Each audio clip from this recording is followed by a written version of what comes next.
Գյորջյան Կասկադ 60 ամիս փուլային վճարում բազմաթիվ առավելություններ։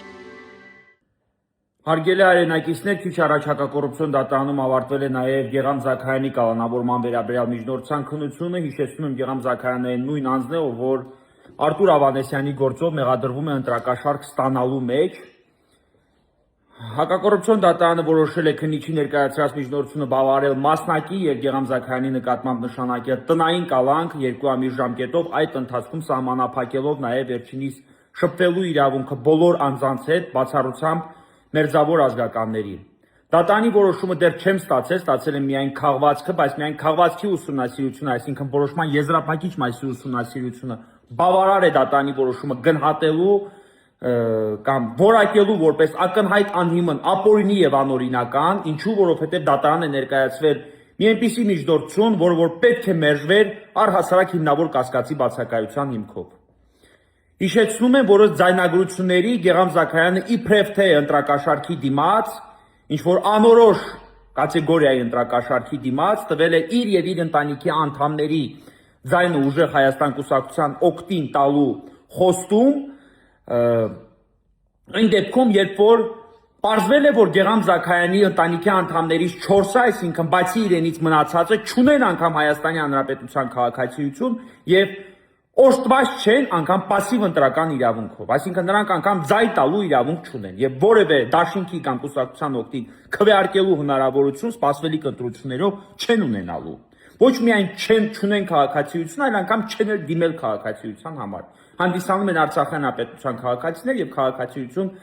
այս պայդրությամբ չունենալով հանդերձ պասիվ ընտրական իրավունք չունեն եւ ընտրություններին չեն կարողանալու մասնակցել։ Նման պայմաններում այնուամենայնիվ դատարանը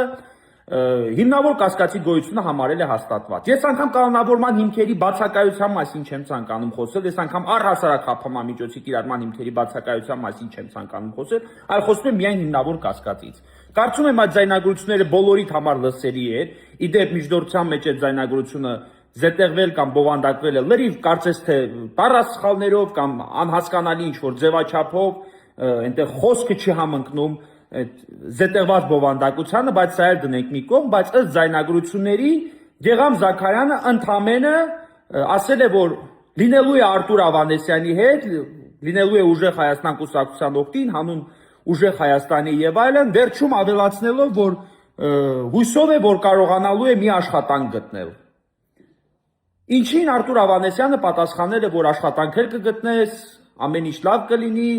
հողնել կվերականգնես, տունել կունենաս եւ այլն եւ այլն։ Բայց սրանք բոլորը ներառված են ուժեղ Հայաստան կուսակցության նախընտրական ծրագրերում։ Օրինակ ուժեղ Հայաստան կուսակցության նախընտրական ծրագրերից ամենաառաջինը 300,000 նոր աշխատատեղ ստեղծելն է։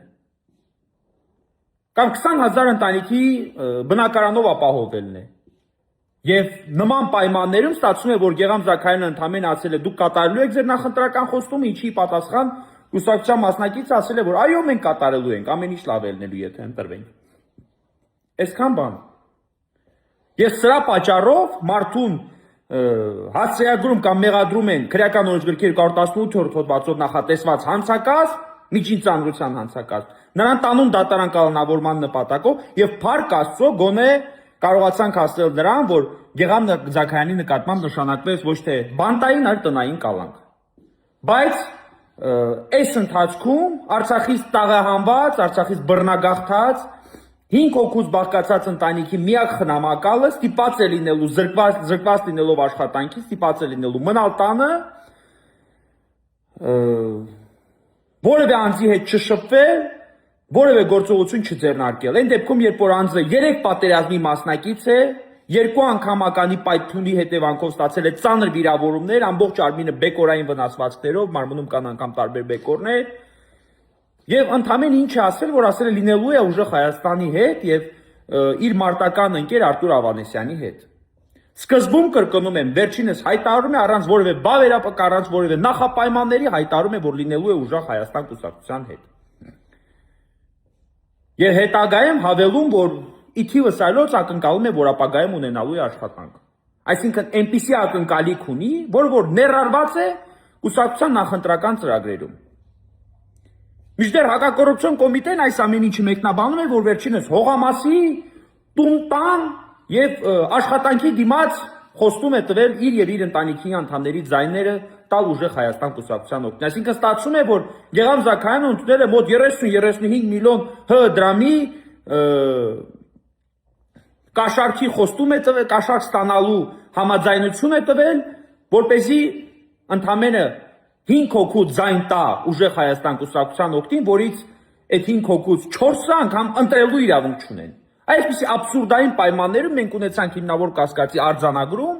եւ դատարանի կողմից քննիչի ներկայացրած միջնորդության մասնակի բավարարում։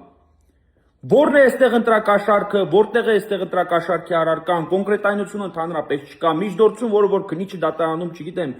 ներկայացնում է անգամ ինքն իրեն չհավատալով, ունենում է բավարարում, ունենում է մասնակի բավարարում։ Փառք Աստծո, գոնե Գեգամ Զաքարյանը լինելու է ոչ թե բանտային, այլ տնային կալանքի տակ։ Իրականում այս ամեն ինչը վստահ եմ եւս բոլորն արձանագրում են, որ կատարում են վախ տարածելու, վախի մթնոլորտ ստեղծելու նպատակով, բայց միաժամանակ վստահ եմ, որ մեր գաղափարակիցները այս ամեն ինչից չեն վախենում, չեն հանձնվելու, լինելու են ուժեղ Հայաստանի հետ, հանուն իրական եւ ուժեղ Հայաստանի։ Այսքանը շնորհակալություն, կրկնում եմ, որոշումը դեռ չենք ստացել, ստանալուց անմիջապես հետո այն կբողոքարկենք։ Բայց այս ընթացքում առնվազն մոտ ապագայում իմ հայրենակիցը Արցախից տեղահանված Գեգամ Զաքարյանը ստիպված է լինելու մնալ տանը։ Այսքանը։